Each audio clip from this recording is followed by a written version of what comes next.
മഴതോരും മുമ്പേയുടെ ഇന്നത്തെ എപ്പിസോഡിലേക്ക് എല്ലാവർക്കും സ്വാഗതം. അങ്ങനെ നമ്മുടെ കമലയ്ക്ക് വല്ലാത്ത ദേഷ്യമൊക്കെ വരുന്നുണ്ട് വൈജയന്തി വന്ന് പെട്ടതിൽ.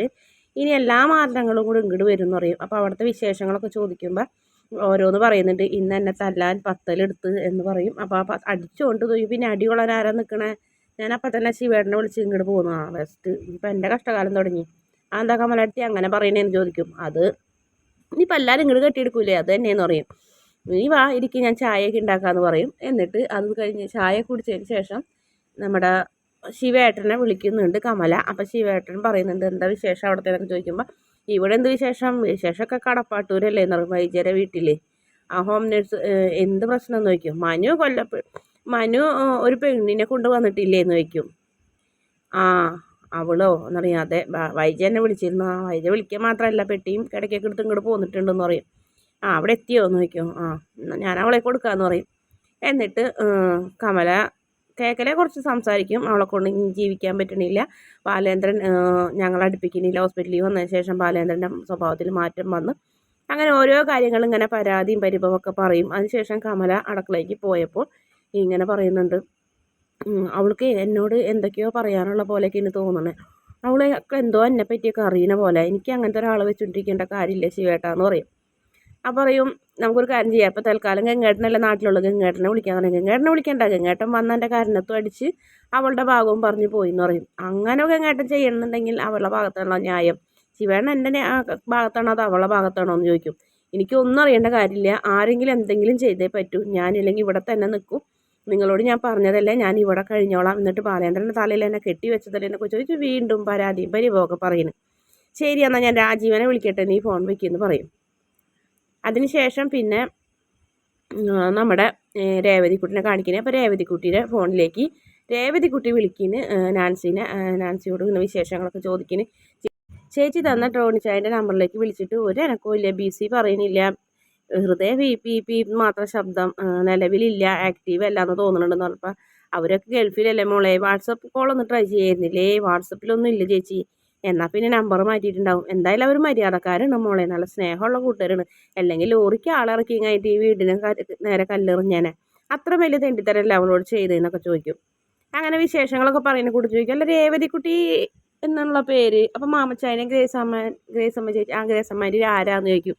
ഞാനേ ഓർഫനാണ് ചേച്ചി, എന്നെ ഇവർ ദത്തെടുത്താണ്, വീട്ടു ജോലിക്കാരിയായിട്ട് കൊണ്ടുവന്നതാ, പക്ഷെ ഞാനിപ്പോൾ ഇവരുടെ മോളാന്ന് പറയും. അതെനിക്ക് തോന്നിയെന്ന് പറയും. ഇപ്പം ശരിക്കുള്ളൊരു അച്ഛൻ്റെ അമ്മയ്ക്കുണ്ടായ മക്കളെക്കാളും ഭാഗ്യമാണ് ചേച്ചി എനിക്ക്. എന്നെ ഏതോ ഒരു സ്ത്രീ പ്രസവിച്ച് കൊണ്ട് തള്ളിയതെന്ന് വേണ്ടാണ്ട്, പക്ഷെ എന്നെ ഇവർക്ക് വേണമെന്ന് പറയും. അതുകൊണ്ടാണ് ഞാൻ ഇങ്ങനെയൊക്കെ ചെയ്യുന്നതെന്ന് പറയും. നിന്നെ ആർക്കും ഇഷ്ടപ്പെടാത്ത എനിക്കും നിന്നെ ഇഷ്ടപ്പെട്ടു എന്ന് പറയും. അതെ, എന്നാൽ പിന്നെ നിനക്ക് ഞാനൊരു കാര്യം, അതുകൊണ്ടല്ലേ നിന്നോട് ഞാൻ ഓരോ കാര്യങ്ങളൊക്കെ പറയുന്നത്, വേറൊരു കാര്യം കൂടി പറയാമെന്ന് പറയും. അതെന്നാന്ന് ചോദിക്കും. അതെ, അവൾ നമ്മുടെ ഷെറി പ്രസവിച്ചിട്ട് വന്നില്ലേ, തിരിച്ച് വന്നപ്പോൾ കുഞ്ഞുണ്ടായിരുന്നു, ഷെറിൻ്റെ കൂടെ അല്ലാന്ന് മാത്രം, വേറൊരാളുടെ കൂടെയാണ് കുഞ്ഞുണ്ടായിരുന്നത്. എന്നിട്ട് കുഞ്ഞിനെ എവിടെയോ ആക്കി, എവിടെയാണെന്ന് എനിക്ക് അറിയില്ല കേട്ടാന്ന് പറയും. എന്നിട്ട് മാസിൽ ഒരു ദിവസം കുഞ്ഞിനെ കാണാനായിട്ട് ഷെറിനെയും കൊണ്ട് പോകുമായിരുന്നു.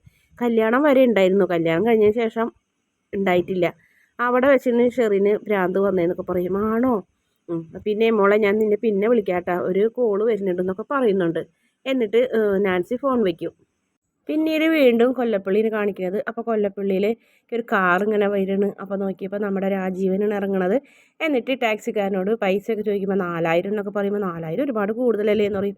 ഒരു കൂടുതലല്ല ചേട്ടാ, പാല വരെ ഓടിയില്ലേ എന്നൊക്കെ ചോദിക്കും. ശരി എന്ന് പറഞ്ഞിട്ട് കൊടുക്കും.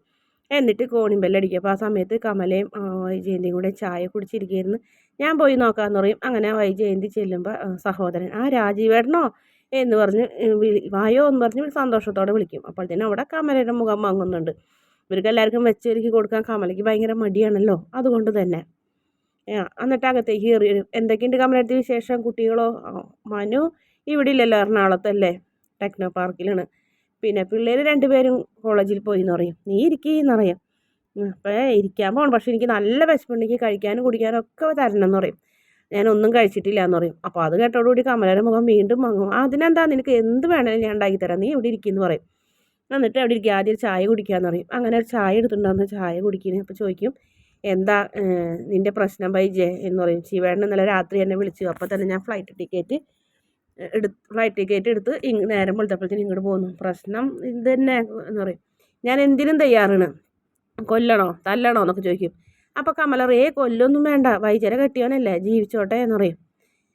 ബാലേന്ദ്രനല്ല ആ വേലക്കാരിയുടെ കാര്യമാണ് പറഞ്ഞത്. അവളെ കൊല്ലേ പിടിക്കുകയൊക്കെ ചെയ്താൽ നിനക്ക് ഇനി പോകണ്ടേ തിരിച്ച്, നീ ഇവിടെ തന്നെ നിൽക്കാനാണ് ആ പ്ലാൻ എന്നൊക്കെ ചോദിക്കും. കൊല്ലാൻ വേണ്ടിയിട്ട് പറയുന്നതല്ല എന്ന് പറഞ്ഞപ്പോൾ അവളെ തല്ലാൻ എനിക്ക് ആരുടെയും സഹായമൊന്നും വേണ്ട, അവളെ ഞങ്ങൾക്ക് എത്ര വേണമെങ്കിലും അടിക്കാം, പക്ഷെ അവൾ നിന്ന് കൊള്ളുള്ളൂ എന്ന് വൈജയന്തി സഹോദരനോട് പറയുന്നു. പിന്നെ എന്താ ചേട്ടത്തി ചേച്ചി അല്ല വൈജയ പ്രശ്നമെന്ന് ചോദിക്കും. പ്രശ്നം അവൾ തന്നെയാണ്, അവളെ പറഞ്ഞയക്കാൻ ബാലേന്ദ്രൻ കൂട്ടാക്കുന്നില്ല. ബാലേന്ദ്രൻ സുഖേട് വേറെ ഇരുന്ന് നമ്മുടെ വൈജയനോട്, അതായത് രാജീവനോടായിട്ട് കമല പറയും. അപ്പോൾ അവരതൊന്നും കാര്യമാക്കില്ല, കാരണം ബാലചന്ദ്രൻ്റെ അങ്ങനത്തെ പൊട്ട സ്വഭാവമൊന്നുമില്ല എന്ന് പറയും.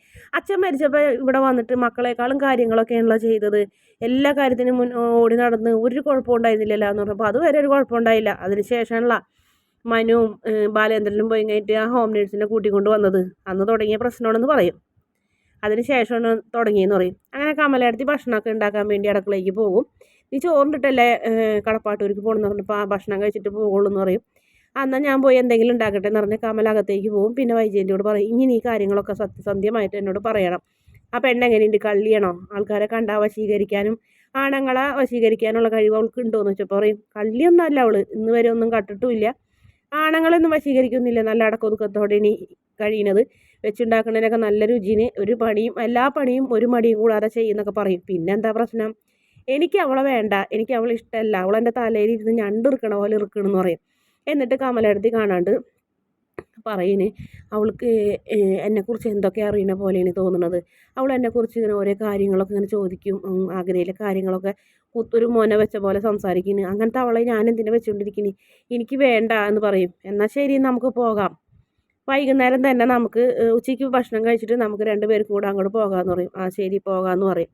അങ്ങനെ ചോദിക്കുന്നു ബാലേന്ദ്രൻ നമ്മുടെ വീടിൻ്റെ അടുക്കളയിൽ ചാണം മെഴുകിയ തിണ്ണയിൽ ഇരുന്നങ്ങായിട്ട് ചോറുണ്ട ആളാണല്ലോ, ബാലേന്ദ്രൻ അതൊക്കെ മറന്നോ എന്ന് ചോദിക്കുമ്പോൾ ആ ബാലേന്ദ്രൻ ഇപ്പോൾ സ്വർണ്ണക്കാരൻ്റെ ആയിട്ട് വായിൽ സ്വർണ്ണക്കാരൻ്റെ ആയിട്ട് ജനിച്ച പോലെയാണ് ഇപ്പം ബാലേന്ദ്രൻ്റെ അഹങ്കാരം. ഇത്രയും നാൾ ഞാനാണ് അവിടെ ഭരിച്ചിരുന്നത്, ഞാൻ എന്ത് പറഞ്ഞാലും കമാന്നൊരു അക്ഷരം മിണ്ടാണ്ട് മൂളിക്കേടും ആ ശരി അങ്ങനെ ചെയ്യാൻ വൈജയെന്ന് പറഞ്ഞിരുന്ന ആൾ ഇപ്പം എന്നോട് ആജ്ഞാപിക്കുന്നു, നീ അത് ചെയ്യണ്ട, നീ അങ്ങോട്ട് പോകണ്ട, നീ ഇങ്ങോട്ട് പോകണ്ട, നീ നിൻ്റെ കുടുംബത്തേക്ക് പോ, ഇങ്ങനെയൊക്കെയാണ് എന്നോട് പറയുന്നതെന്ന് പറയും. ആ വഴി ഉണ്ടാക്കാം, എന്തായാലും ഞാൻ ഇത്രയും വഴി വന്നതല്ലേ, നമുക്കിതിനൊരു മാർഗം കാണുക തന്നെ ചെയ്യാമെന്നൊക്കെ പറയുന്നുണ്ട്.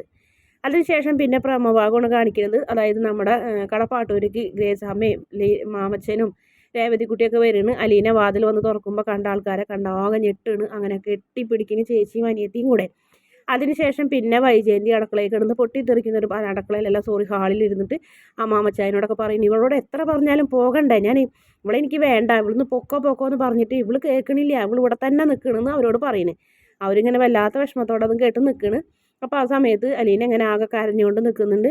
പെട്ടെന്ന് തന്നെ രോഹിത് ഇങ്ങനെ മുകളിലേക്ക് കൈ ചൂണ്ടുമ്പോൾ നോക്കിയപ്പോൾ പിന്നെ കോണിപ്പടിയും നിന്ന് എല്ലാം കേട്ടുകൊണ്ട് ബാലേന്ദ്രൻ നിൽക്കുന്നത്. അലീനനെ ഇവിടുന്ന് കൊണ്ടുപോകാൻ എനിക്ക് സമ്മതമല്ല കേട്ടോ എന്ന് മാമച്ചായനോട് പറയും. എൻ്റെ സമ്മതത്തോടെ നിങ്ങളവളെ കൊണ്ടുപോകില്ല എന്ന് പറയും. അപ്പോൾ അവരും ആകെ വിഷമത്തിലാവും. അപ്പോൾ പറയും, അലീനനെ ഇവിടെ നിർത്താൻ എനിക്ക് സമ്മതമല്ല, എന്ന് നീ നിൻ്റെ കാര്യങ്ങളൊക്കെ നിൻ്റെ വീട്ടിൽ പോയി തീരുമാനിച്ചാൽ മതി, ഇവിടെ തീരുമാനിക്കേണ്ടെന്ന് പറയും. അവരുടെ മുന്നിൽ വെച്ച് തന്നെ അങ്ങനെ നാണം കെടും. അതിനുശേഷം അലീനയും രേവതിക്കുട്ടിയൊക്കെ പരസ്പരം ഇങ്ങനെ നോക്കിയിരിക്കണ്. എനിക്ക് ഇവളെ പറഞ്ഞയക്കാൻ നിങ്ങളുടെ സമ്മതം വേണ്ട, ഇവളുടെ സമ്മതം മാത്രം മതി എന്ന് പറയും. പക്ഷേ അലീന ഒന്നും മിണ്ടില്ല, കാരണം ബാലേന്ദ്രൻ ആ വീട്ടിൽ എന്തെല്ലാം പ്രശ്നം ഉണ്ടാക്കുന്ന അലീനയ്ക്ക് അറിയാലോ. അങ്ങനെ മാമച്ചായൻ രേവതിക്കുട്ടിനെയും ഗ്രേസാമനെയൊക്കെ കൊണ്ട് പോകുകയാണ് തിരിച്ച്. അപ്പോൾ വല്ലാത്ത വിഷമത്തോടെയാണ് നമ്മുടെ അലീന അവരെ യാത്രയാക്കണത്. അതിനുശേഷം പിന്നെ മനുവിനെയാണ് കാണിക്കുന്നത്. മനു അലീനനെ പറഞ്ഞയക്കുന്നതിൽ ഒരു തടസ്സമാണെന്ന് മനസ്സിലായതോടെ നമ്മുടെ അതായത് വൈദ്യയുടെ സഹോദരൻ പറയുന്നിങ്ങനെ, ഞാൻ അവരുടെ പ്രശ്നത്തിൽ ഇടപെടാൻ വേണ്ടി ഇത്രയും വഴി സിംഗപ്പൂരിൽ നിന്ന് വന്നിട്ട് വരണമെന്നുണ്ടെങ്കിൽ അതിൻ്റെ സീരിയസ്നെസ് നീ മനസ്സിലാക്കണം, അതുകൊണ്ട് ആ പെണ്ണിനെ ഞാൻ ഏത് വിധനയും അവിടെ നിന്ന് ഓടിക്കും, നീ തടസ്സമൊന്നും നിൽക്കരുതെന്ന് പറയും. ഞാൻ ന്യായത്തിൻ്റെ മാത്രം നിൽക്കുന്ന ഒരാളാണ്, അതുകൊണ്ട് എന്നിൽ നിന്ന് കൂടുതലൊന്നും പ്രതീക്ഷിക്കേണ്ടെന്ന് ചെറിയച്ഛനോട് ദേഷ്യപ്പെട്ട് പറയുന്നുണ്ട്. മനുവിനെ കാണിച്ചുകൊണ്ടാണ് എപ്പിസോഡിൻ്റെ അവസാന ഭാഗം. വീഡിയോ ഇഷ്ടപ്പെടുകയാണെങ്കിൽ ചാനലൊന്ന് സബ്സ്ക്രൈബ് ചെയ്യണേ.